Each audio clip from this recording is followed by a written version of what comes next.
Hello students, welcome again to Jagat Sir Physics class, finest and easiest way to learn the concepts of physics. Student, recently we are working with the chapter, that chapter is current electricity. हम current electricity chapter को हम पढ़ रहे हैं. Student, जब हमने current electricity को पढ़ा तो सबसे पहले हमने electricity word को define किया था. Electricity का meaning हमने लिखा था वो जो चार्जेस के साथ डील करता है. अब चार्जेस आपके दो तरह के थे, एक चार्ज था रेस्ट में और दूसरा चार्ज था मोशन में. जब आपका चार्ज रेस्ट में था तब आपने इलेक्ट्रोस्टैटिक का कॉन्सेप्ट हमें दिया.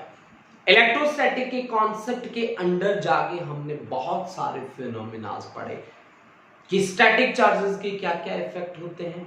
वो फोर्स लगाते हैं एक दूसरे पे, तो फोर्स के लिए रिलेशन आपने दिया. उसके बाद इलेक्ट्रिक फील्ड होता है उनका स्टैटिक चार्जेस का. उसके बाद आपने एक्सियल इक्वेटोरियल टॉर्क का कॉन्सेप्ट दिया. उसके बाद आपने पोटेंशियल के बारे में बताया. उसके बाद आपने फ्लक्स के बारे में बताया, गॉस लॉ के बारे में बताया और चार्जेस को स्टोर करने वाले डिवाइस के बारे में भी आपने बात करी.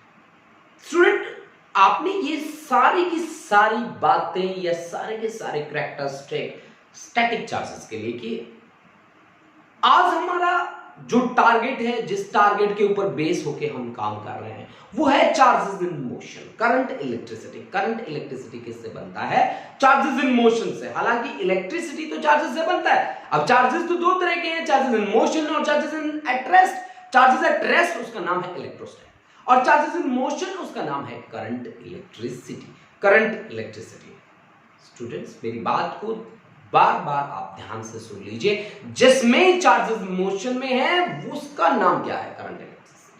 और करंट इलेक्ट्रिसिटी में हमने सबसे पहले पढ़ा था करंट को, करंट डेंसिटी को, उसके बाद ड्रिफ्ट वेलोसिटी को, उसके बाद relation between current and drift velocity को, ओम्स लॉ को, ओम्स लॉ पे बेस होके उसके डिफरेंट डिफरेंट फैक्टर्स को, उसके बाद स्पेसिफिक रेजिस्टेंस और रेजिस्टिविटी को, उसके बाद हमारा ओमिक फॉर्म था, उसके बाद हमारी ईएमएफ पे बातें हुई, उसके बाद हमारा इंटरनल रेजिस्टेंस पे बातें हुई और आज हमारी जो बात हो रही है that thing is grouping of sales.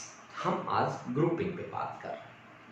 Student, मैंने जब एक सेल को स्टडी किया, सेल जो हमारे घरों में होता है, इस तरह का सेल मैंने लिया था, इस तरह का, ठीक है.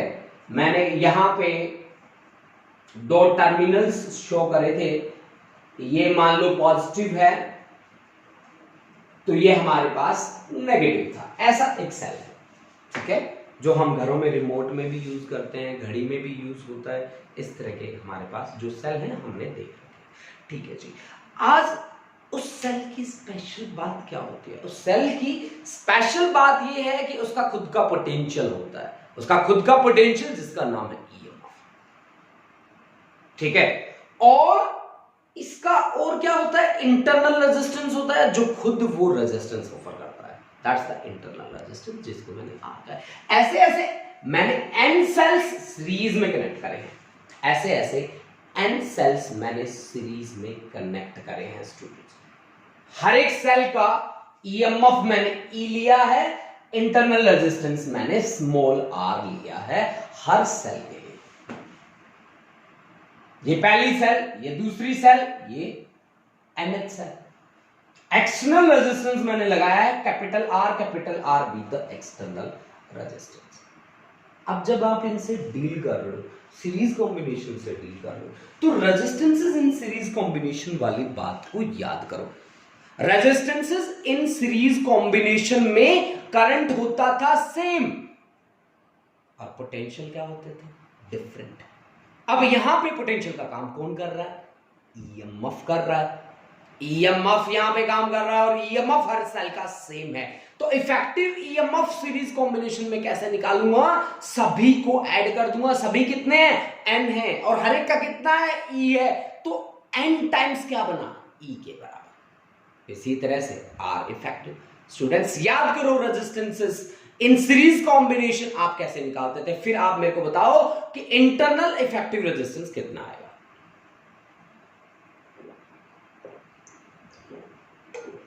हाँ जी, कितना बना इंटरनल? आपके पास पहली सेल का है आर, दूसरी सेल का स्मॉल आर और nth सेल का भी स्मॉल आर, तो आपने इसको n टाइम्स जोड़ दिया, दिस इज nr।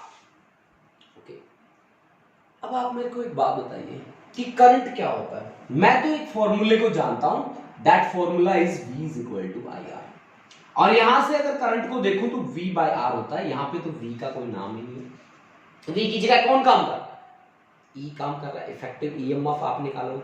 यानी कि अगर आपको करंट निकालना है I note, that is effective EMF divide by total resistance, total resistance, total resistance. अब इफेक्टिव ईएमएफ कितना है बच्चा पार्टी, एन।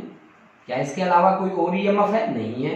इफेक्टिव रेजिस्टेंस कितना है, this is internal plus external भी लगाया जी, इंटरनल प्लस एक्सटर्नल। अब आपके पास ये जो करंट है वो मैक्सिमम कब होगा, उसके लिए मैंने दो स्पेशल केसेस बनाए हैं। देखिए पहला स्पेशल केस क्या कहता है मेरे को, special case, if NR is much greater than capital R, then neglect capital R, neglect capital R। अगर मैं कैपिटल R को नेग्लेक्ट कर दूं, यानी कि जो इंटरनल रेजिस्टेंस है वो एक्सटर्नल जो आपने अप्लाई कर रखा है उससे बहुत ज्यादा है। अगर बहुत ज्यादा है तो मैं कैपिटल R को नेग्लेक्ट कर रहा हूं, तो मेरे पास करंट क्या आ जाएगा, NE बाय NR, N से N कैंसिल हो गया, this is E by R, this is current due to a single cell, current due to a single cell, single cell। Students आप यहां से ध्यान से देखो कि आपने n सेल्स लगाए हैं, लेकिन करंट क्या आ रहा है, current due to single cell आपके पास आ रहा है, तो फिर ये बात तो इफेक्टिव नहीं हुई ना। आप n कनेक्ट करते जा रहे हैं, आपके पास करंट आ रहा है ड्यू टू सिंगल सेल, यानी कि ऐसी सिचुएशन जहां पे इंटरनल रेजिस्टेंस एक्सटर्नल से बहुत ज्यादा बड़ा आ जाए, ऐसी सिचुएशन हमारे लिए इफेक्टिव नहीं है, हमारे लिए इफेक्टिव नहीं है। Student take a screenshot, after that we are taking the next case. चलो यहीं से याद है। अब दूसरी कंडीशन इसकी अपोजिट भी हो सकती है कि if NR is much smaller than capital R, then neglect कर देंगे किसको, इंटरनल रेजिस्टेंस को, टोटल इफेक्टिव जितना भी है उसको नेग्लेक्ट कर देंगे। नेग्लेक्ट करते ही current is equal to NE by R, यानी कि this is N times current due to single cell, current due to single cell. यानी कि कहने की बात यह है कि यहां पे ये स्कीम कैसी रहेगी, इफेक्टिव रहेगी। यहां पे ये वाली बात कैसी रहेगी, इफेक्टिव रहेगी। स्टूडेंट्स आप इस चीज को नोट कर लें कि यहां पे अगर इंटरनल रेजिस्टेंस की वैल्यू एक्सटर्नल रेजिस्टेंस से काफी ज्यादा कम है तो वो सिचुएशन हमारे लिए काफी बेनिफिशियल होने वाली है। ठीक है, इस चीज को मैं रब कर रहा हूं, आप एक स्क्रीनशॉट लेके इन चीजों को नोट कर लें। अब हमारे पास ग्रुपिंग का नेक्स्ट आ रहा है कौन, वो है पैरेलल कॉम्बिनेशन। पैरेलल कॉम्बिनेशन में मैंने क्या सीखा था, रेजिस्टेंसेस वाले में चला जाता हूं मैं, और रेजिस्टेंसेस वाले में पैरेलल में मैंने ये बात सीखी थी कि पोटेंशियल तो रहता है कांस्टेंट और करंट होते हैं मेरे पास डिफरेंट। यानी कि अगर मैं पैरेलल की बात करता हूं, ठीक है, पैरेलल कॉम्बिनेशन की बात करता हूं मैं, तो मैं कहता हूं कि currents are different, voltages are same, same, currents are different, voltages are same। अब आप मेरे को एक बात बताओ कि वोल्टेज तो सेम है, मैंने क्या लिया है, हर एक सेल को बराबर लिया है, सेल C1 C2 इस तरह से m सेल्स मैंने कनेक्ट कर रखे, बिल्कुल कर रखे जी। अब आप मेरे को एक बात बताओ कि पोटेंशियल तो कांस्टेंट रहता है, कांस्टेंट रहने का मतलब जितना इसका रहेगा उतना इसका, उतना है भी इतना ही, लेकिन रहेगा भी इतना ही। ठीक है, इफेक्टिव कितना रहता है, यहां पे इफेक्टिव ईएमएफ कितना आएगा, E effective in parallel combination is EMF due to single cell, due to single cell, EMF due to single cell.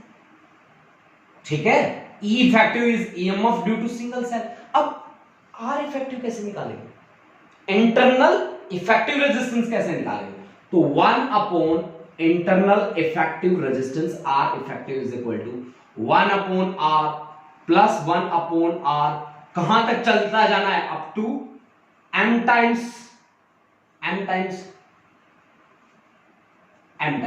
यानी कि this is m by R, यानी कि R इफेक्टिव कितना बनेगा, R bye m, this is internal effective resistance, internal effective resistance. Current वाली बात याद है आप लोगों को, V is equal to I R वाली बात याद है आप लोगों को, अगर आपको वो बात याद है तो आप वहां से कॉन्सेप्ट अप्लाई करना शुरू कीजिए।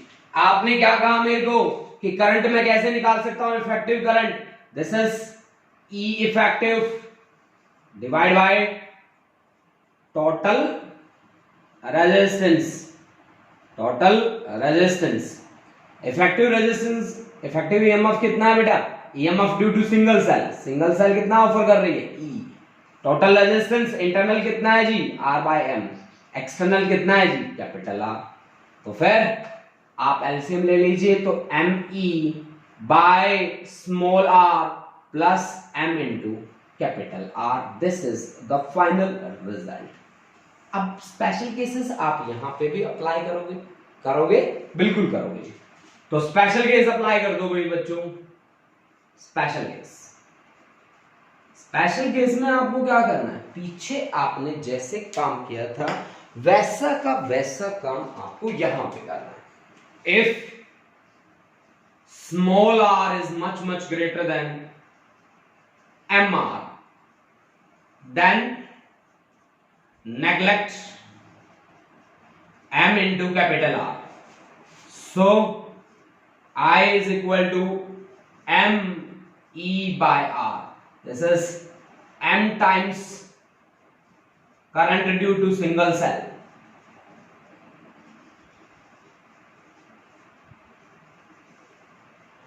बच्चों आपने क्या किया है कि इंटरनल रेजिस्टेंस जो है ना उसकी वैल्यू बहुत ज्यादा बड़ी है किससे, एक्सटर्नल से, ठीक है ना।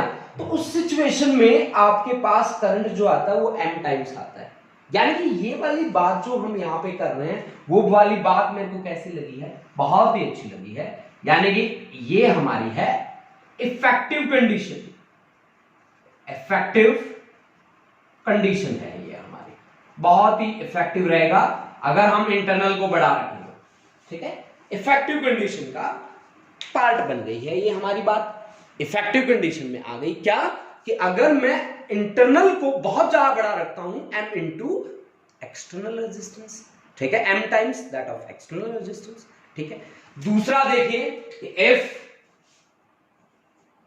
if r is much less than m into capital R, then neglect कर देते हैं किसको, नेग्लेक्ट कर देते हैं, बोलो किसको, m into R, ठीक है। R जो है वो लेस है तो आप नेग्लेक्ट करेंगे किसको, स्मॉल r को। नेग्लेक्ट करते ही आपके पास I is equal to me divide by m into R, this is m से m cancel, E by R, this is current due to single cell, current due to single cell. देखो student हमने n cells लगाई हैं और हमारे पास current क्या आ रहा है, current due to single cell आ रहा है। अगर current due to single cell हमारे पास आ रहा है तो फिर ये चीज हमारे लिए इफेक्टिव नहीं रहेगी, दिस इज नॉट इफेक्टिव,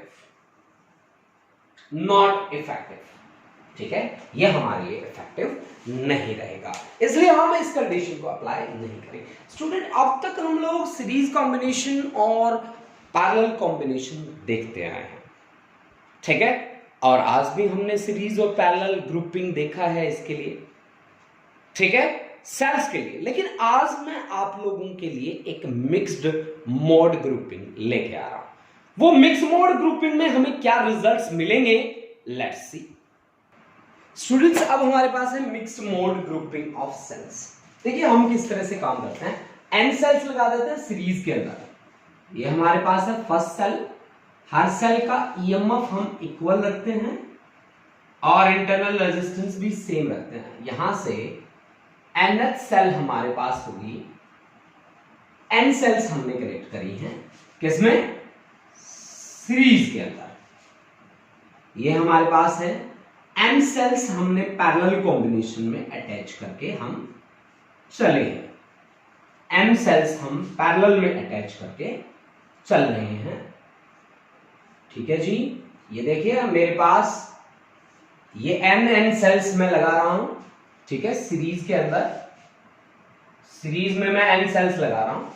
अब यहां से एक पैरेलल में, दोनों में पैरेलल में है, इस तरह से n सेल्स में पैरेलल में कनेक्ट करते जा रहा हूं। ठीक है,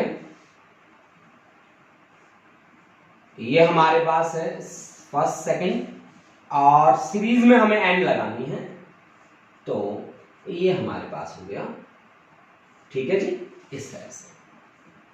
अब इन सभी सेल्स को आप कवर करते जाइए जी, क्योंकि सेल ऐसा होता है, मैं बना रहा हूं उसके लिए बॉक्स, जहां पे मैं उनकी ईएमएफ और इंटरनल रेजिस्टेंस भी आप लोगों को रिप्रेजेंट करके चलूंगा। ठीक है, इन सभी को फिर मैं एक एक्सटर्नल रेजिस्टेंस से भी कनेक्ट करूंगा। ये देखिए इस तरह से बच्चा पार्टी आप ध्यान से देखते जाइए, मैं आपको साथ साथ ड्रॉ भी करके दिखा रहा हूं ताकि आप पजल ना हो कि कैसे आपको ड्रॉ करना है, आपको ये भी समझ में आ जाए कि आपको इनके साथ कैसे काम करना है, कैसे इनको ड्रॉ करना है, तो फिर आपकी सारी प्रॉब्लम सॉल्व हो जाएगी। इन सभी को एक एक्सटर्नल रेजिस्टेंस से मैं कनेक्ट भी करके चलूंगा।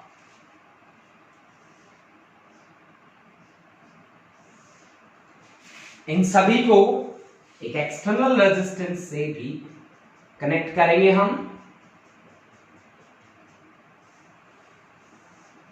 This is external resistance capital R. Students, इनका हर एक का ईएमएफ मैंने ई लिया है, इंटरनल रेजिस्टेंस आर, हर एक के लिए ईएमएफ ई, इंटरनल रेजिस्टेंस आर, ईएमएफ ई, इंटरनल रेजिस्टेंस हमारे पास है आर के बराबर, ईएमएफ ई, internal resistance R, EMF E internal resistance R, EMF E internal resistance R, ये आपके पास है। देखिए बच्चों, ये आपके पास है सेल C1, ये आपके पास C2, ये nth सेल है, और यहां पे ये इस तरह से mth सेल है आपके पास। आप मेरी बात ध्यान से समझ गए होंगे कि मैंने n सेल्स जो है वो सीरीज में लगाई हैं और m सेल मैंने पैरेलल में लगाई है। तो सीरीज का इफेक्टिव निकाल लीजिए। सबसे पहले सीरीज में काम करते हैं, अभी अभी आप लोग काम करके आए हैं सीरीज में। ई इफेक्टिव सीरीज में कितना रहेगा? Of course N E. R effective कितना रहेगा? Of course N R. अब आप मुझे बताइए कि अगर मैं पैरेलल में जाऊं, पैरेलल में मैं जाऊं तो फिर मेरे पास इफेक्टिव ईएमएफ क्या रहेगा? ई इफेक्टिव। इफेक्टिव ईएमएफ क्या रहेगा? EMF of a single cell. मतलब सीरीज में हमारा जो रिजल्ट आ गया वही रिजल्ट पूरा पैरेलल में लगा पड़ा है। आप एक सेल का ईएमएफ ले लीजिए, एक सेल का ईएमएफ है हमारे पास एन। अब आर इफेक्टिव कैसे निकालेंगे? तो 1 upon are effective.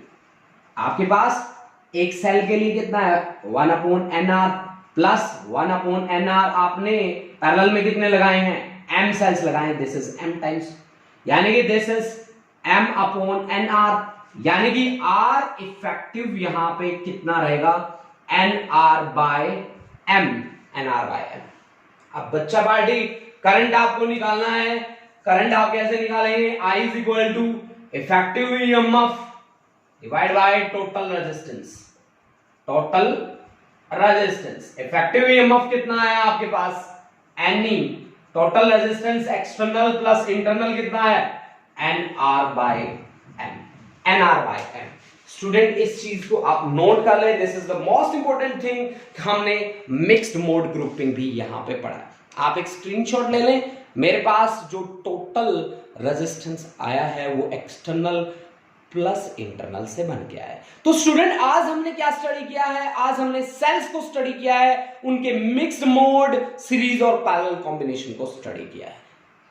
This is similar to the resistances, similar to the capacitor. जैसे हमने कैपेसिटर के साथ काम किया था, जैसे हमने रेजिस्टर के साथ काम किया था, वैसा ही काम हमने यहां पे किया है सेल्स के साथ। Thank you students, have a nice day.